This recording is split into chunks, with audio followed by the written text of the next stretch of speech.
Director, India Foundation and security expert, joins us on the show now from Muscat. Welcome, sir, to the program. There has been a call for collective action and a resolve to look out for each other at the 8th edition of the Indian Ocean Conference. How do you look at this?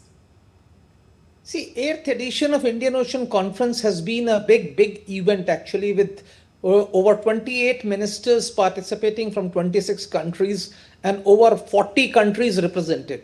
And I think our External Affairs Minister, Dr. Jaishankar, delivering his keynote address, talked about need for cooperation. He also talked about conflict that has been in West Asia, the need for Indian Ocean community to grow together and to move forward. And I can say that at the end of the first day, it was actually a spectacular success. And all the delegates at the conference were talking about Dr. Jaishankar's speech.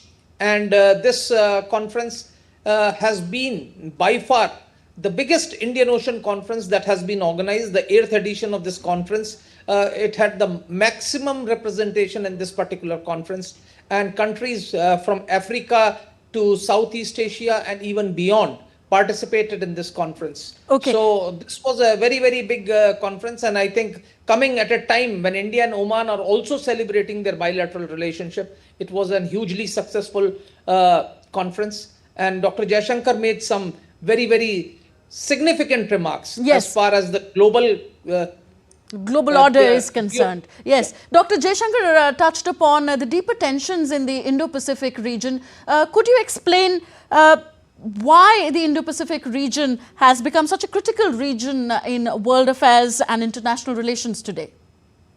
See, because most of the resources actually emanate from here. As was brought out during the conference, that most of the ships of the globe, the total number of ships, almost 30 to 40, 50% of the ships transit through Malacca Strait, and slightly lower numbers actually transit through Strait of Hormuz. The number of ships transiting through Bab el Mandab and even the Suez Canal is phenomenally high.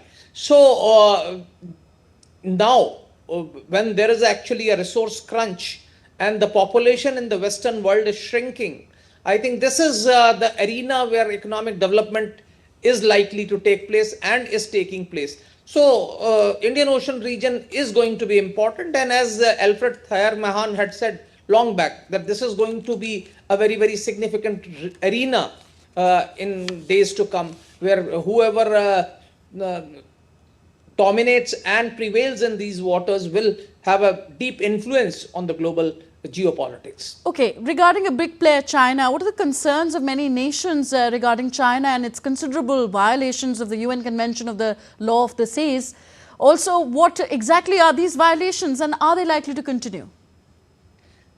Yeah, I think what was a consensus during the conference was that we need to adhere to a rule-based international order. While nobody did talk about China per se by name, but everybody accepted that there is a need for a rule-based international order, and the global commons like oceans must be governed under a rule-based international order. Of course, former Sri Lankan President Ranil Wickremesinghe very clearly said that the eventual growth of Indian Ocean region depends on a collaboration between India and China. And of course, India and China will play a major role as far as global community is concerned and the global geopolitics is concerned. Okay, how far will connectivity corridors like the India, Middle East, Europe Economic Corridor and the India, Myanmar, Thailand trilateral highway help ease concerns regarding the Indo-Pacific region, and how important a player is India here? See, I think it was unilaterally accepted and universally accepted that India is going to be a major part. And I think everybody realized that India has a big role to play. And in fact, many of the countries actually sought assistance and probably expect India to play a greater role, not only as far as providing them economic sustenance, but some of the countries probably expect India to provide them some sort of a security cover. Countries like Yemen, etc., highlighted it, that they don't have the potential to defend their sea lanes passing close to them because they don't have any maritime power as of now.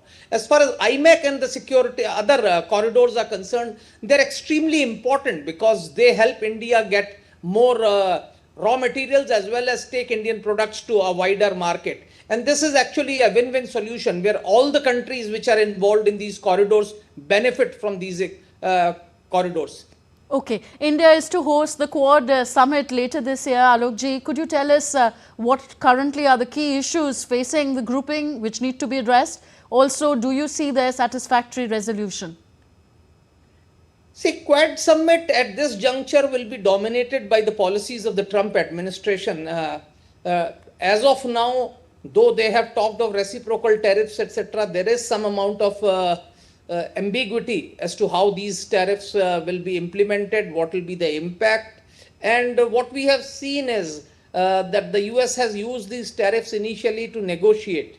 So I think the next Quad summit will primarily see how Trump administration looks at this Quad grouping and how do they feel that this grouping is important and significant for furthering US and the global interests.